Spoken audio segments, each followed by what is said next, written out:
शुक्रिया शामी साहब। डायरेक्ट कल नवाज शरीफ साहब आ रहे हैं, उस पर बात करने से पहले आज अचानक शेख रशीद साहब वापस आते हैं, कहते हैं कि मैं चिल्ले पर गया हुआ था। जिस तरह बाकी रहनुमा कह रहे हैं हम खुद गए थे, वो भी कह रहे थे, बट उन्होंने बहुत सारे तरीके से बता दिया कि कौन उन्हें ले गया था, क्या उनके साथ मामलात हुए थे। मगर अब शेख रशीद साहब आते हैं और वो कहते हैं कि जी जो किसी फौजी का किसी सियासतदान को नाजरीन, सुहेल वराइज का दिलचस्प तज्जिया। इन्होंने कहा कि फौज और इमरान खान में फिलहाल कटी है। अभी ऐसा कोई नजर नहीं आता जो उनको करीब लाए। हमारे मुल्क की बदकिस्मती है कि इस मुल्क का हर वजीर आजम जेल में गया। नवाज शरीफ के आने से जो सियासत में खला था वो पूरा हो जाएगा। सियासतदानों और फौज को समझना होगा, क्योंकि दोनों ने इस मुल्क में रहना है। ये सियासतदान फौज का एहतराम करें, क्योंकि ना फौज के बगैर मुल्क चल सकता है और ना ही सियासतदानों के बगैर मुल्क चल सकता है। लेना चाहिए। सियासतदान की लड़ाई होती है तो इदारा ही जीतता है। साथ ही उन्होंने ये भी कहा कि आसिम मुनीर को, जनरल आसिम मुनीर को छेड़ना नहीं चाहिए था और मैं इमरान खान को समझाता था, मैं कहता था मुझे मुज़ाकरात में डाल दो। ये सारी बात उन्होंने की। अब ज़रा शेख साहब हालात और वाक़यात को समझते हैं, उनका वापस आना, ये बातें करना क्या इस बात की निशानदेही करता है कि अब आगे अंधेरा ही नजर आता है अगले इलेक्शन के लिए इमरान खान के लिए?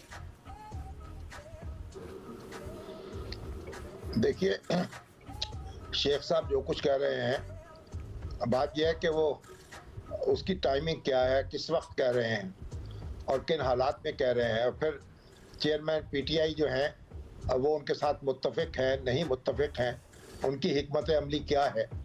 और इस वक्त तो वो जो कुछ किया धरा है पुराना, उसका खैमादा भुगत रहे हैं ना, तो अब रास्ता निकालना होगा।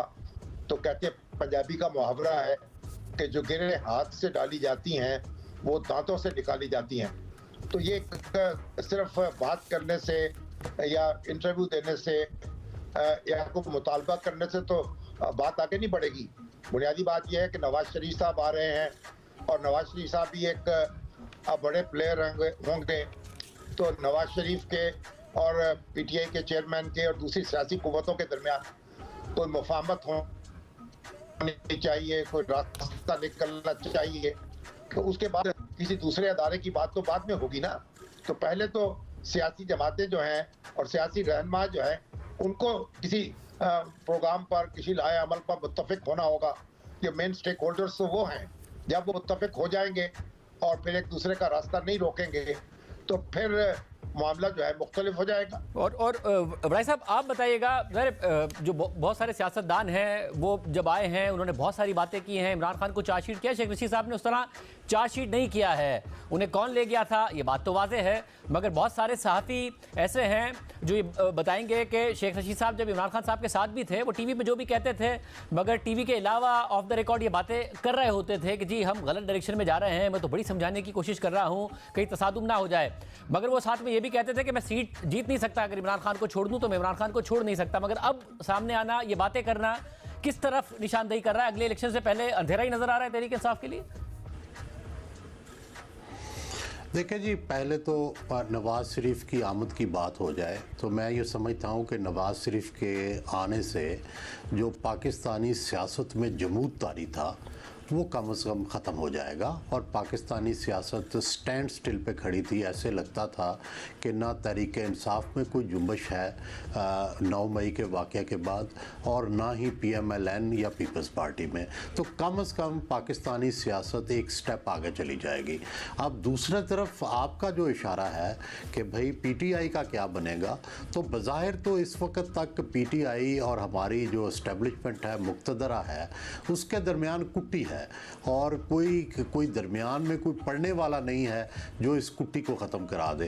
तो कुछ मेरी तो सोच ये कहती है कि नवाज़ शरीफ को आके रिवेंज सर्कल का हिस्सा बनने की बजाय, रिवेंज साइकिल का हिस्सा बनने की बजाय, जो पॉलिटिकल और साइड है इसकी और जो एस्टेब्लिशमेंट है इसके दरमियान रिकन्सिलिएशन करनी चाहिए और इस रिकन्सिलिएशन में इमरान खान को भी शरीक करना चाहिए और सबको ये समझाना कहना चाहिए कि देखो, अगर मुल्क को चलाना है तो उसके लिए नफ़रत, लड़ाई झगड़ा, आपस को बर्दाश्त ना करना ये हल नहीं है।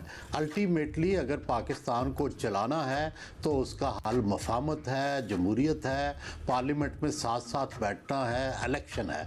यही वो रास्ता है जिस पर चलकर पहले पॉलिटिकल क्राइसिस ख़त्म होगा, फिर इकनॉमिक क्राइसिस ख़त्म होगा। और शामी साहब, ज़ाहिर है अब नवाज शरीफ साहब वापस आ रहे हैं। पहले नून लीग का बयानिया ये होता था कि वो चैलेंज करने के लिए आ रहे हैं, अब उनका बयानिया ये है कि वो चैलेंजेस का सामना करने के लिए आ रहे हैं जो मुल्क को दरपेश हैं, और उनसे निजात दिलाने के लिए आ रहे हैं। ज़ाहिर है अभी उनके मामला ठीक लगते हैं एस्टैब्लिशमेंट के साथ, इमरान खान के अच्छे नहीं लगते हैं। आपके ख्याल में ये लॉन्ग रन में चल पाएगा ये सेटअप कि नवाज शरीफ साहब चैलेंजेस का सामना कर रहे हों और मुल्क को चैलेंजेस से निकालने की बात कर रहे हों और ताल्लुकात भी बेहतर चल रहे हों? देखिए, नवाज शरीफ साहब जब अब वापस आ रहे हैं तो चैलेंज ज़रा मुख्तलिफ है। अब तो वो लोगों को ख्वाब दिखाएंगे और लोगों को अपने साथ मिलाने की कोशिश करेंगे, उनकी उम्मीदें जगाएंगे और उनको एतमाद दिलाएंगे कि पाकिस्तान जिस मुश्किल में फंसा हुआ है उससे वो निकल सकता है। ये बात तो दुरुस्त है कि नवाज शरीफ साहब डूअर हैं, काम कर सकते हैं। अगर तय कर लें, कोई एजेंडा उनके सामने हो तो वो करके दिखा सकते हैं। लेकिन बुनियादी बात यह है कि पाकिस्तान का क्राइसिस सियासी भी है, मुआशी भी है। और सियासी क्राइसिस जो है, मुझे तो जब इमरान खान साहब जब वज़ीर आज़म बने तो पहली दफ़ा मिले, और जब मैं उनसे मिलने गया तो उन्होंने अपने बरादर निस्बती हफीजुल्लाह नियाज़ी साहब की बात छेड़ दी और कहने लगे कि बरादर यूसुफ का क्या हाल है। तो मैंने उनसे अर्ज़ किया कि अगर वो बरादर यूसुफ हैं तो क्या आप यूसुफ हैं? आप अपने आप को यूसुफ समझते हैं? तो वो खामोश हो गए। मैंने कहा अगर आप यूसुफ हैं तो यूसुफ बन के दिखाएं। और मैं नवाज शरीफ साहब से भी जो लंदन में मिला था तो मैंने उनसे अर्ज़ किया था कि आप सूरह यूसुफ का मुताला करें। सूरह यूसुफ में तो यूसुफ अलैहिस्सलाम को उनके भाइयों ने किस तरह कुएं में डाला, किस तरह उन्हें कत्ल करने की साजिश की, वो जिंदा बच गए और फिर बादशाह बन गए मिस्र के। जब बादशाह बन गए तो भाई उनके सामने जब गए तो उनके साथ क्या सलूक किया उन्होंने, वो सलूक को सामने रखें और याद करें। तो अल्लाह ताला ने जो दिन फेरे हैं, तो नवाज शरीफ साहब के दिन फेरे हैं, वो कुएं से निकले और दोबारा जो है इक़्तिदार की तरफ बढ़ रहे हैं। और इमरान खान साहब इस वक्त कुएं में गिरे हुए हैं, उनके भी दिन फिर सकते हैं। लेकिन दिलों को बड़ा करना पड़ेगा, यूसुफ बन के दिखाना पड़ेगा। बरादरान यूसुफ तो वो तलाश करते हैं सब लोग, लेकिन कोई यूसुफ बनने पर तैयार नहीं होता। तो मेरा ख्याल है कि ये एक मुश्किल मरहला है जो आसान बनाया जा सकता है अगर दिलों को कुशादा किया जाए और आगे की तरफ देखा जाए और आगे बढ़ा जाए। और बड़ाई साहब, आप भी उन ज़ाहिर साफियों में शामिल थे जो उस वक्त ज़माने में इमरान खान साहब से मिले जब मामला उलझते जा रहे थे और कि किसी भी तरीके से मामला कैसे आगे बढ़े। आपको लगता है कि ज़ाहिर पाकिस्तान में तो एक तारीख है कि इस्टेब्लिशमेंट की किसी से भी नहीं बनी है, चाहे वो बेनज़ीर भुट्टो साहिबा हों, चाहे वो नवाज शरीफ साहब हों, यहाँ तक कि यूसुफ गिलानी साहब जब वज़ीर आज़म थे उन्होंने तो ये लाइन्स भी नहीं क्रॉस की थी। तो आपके ख्याल में इस्टेब्लिशमेंट का ही कसूर है जिस तरीके से हिस्टोरिकली रहा है, या इमरान खान साहब मामला संभाल सकते थे? उन्होंने जो शेख रशीद साहब कह रहे हैं कि नहीं छेड़ना था जहाँ जहाँ उन्होंने छेड़ा। देखिए शाहज़ेब खानज़ादा साहब, ये तो सच है कि पाकिस्तान के किसी भी वज़ीर आज़म की एस्टेब्लिशमेंट से नहीं बन सकी, या दूसरे लफ्ज़ों में एस्टेब्लिशमेंट ने किसी भी वज़ीर आज़म को चलने नहीं दिया। और ये भी बदकिस्मती रही है कि जितने वज़ीर आज़म हैं सबको जेलों में भेजा गया। लेकिन क्या इसका मतलब ये है कि हम उम्मीद तोड़ दें? क्या इसका मतलब है कि हम ये सोचें कि आइंदा कभी नहीं बन सकेगी? नहीं, मेरा ख्याल है कि उम्मीद नहीं तोड़नी चाहिए। देखिए, पाकिस्तान की फ़ौज ने भी यहाँ रहना है, सियासतदानों और वज़ीर आज़मों ने भी साथ रहना है। कभी ना कभी तो ये तब्दीली आएगी। मैं सोचता हूँ कि इस दफ़ा ही आ जाए और इस दफ़ा ही फ़ौज और अहल सियासत जो है वो एक दूसरे को एकोमोडेट करना शुरू कर दें। फ़ौज ये समझ जाए कि हमारा दायरा कार जो है वो सियासत नहीं है।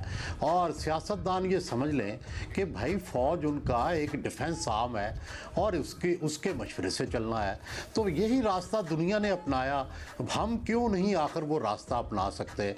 मेरा ये ख्याल है कि अल्टीमेटली सेंस शुड प्रिवेल। और मुल्क का क्या करना है, इस हद तक तो हम ले आए हैं, सियासतदानों को मार मार के, उनको फांसियां दे के, जेलें भेज के, जलावतन करके। अब क्या आपने उनकी नस्लें ख़त्म करनी है? नस्ल भी ख़त्म करके फिर भी जो आएंगे वही सियासतदान ही कहलाएंगे, उसका कोई और नाम नहीं होगा। तो मेरा ये ख्याल है कि अब अकल आ जानी चाहिए और एक दूसरे को काम करने देना चाहिए। यही वाहिद रास्ता है जिससे चल के पाकिस्तान जो है वो ठीक हो सकता है। कोई और नफ़रत, गाली या एक दूसरे को बर्दाश्त ना करने से अगर पाकिस्तान ठीक हो गया होता तो मेरा ख्याल है 75 साल काफ़ी थे, उसमें तो नहीं हुआ।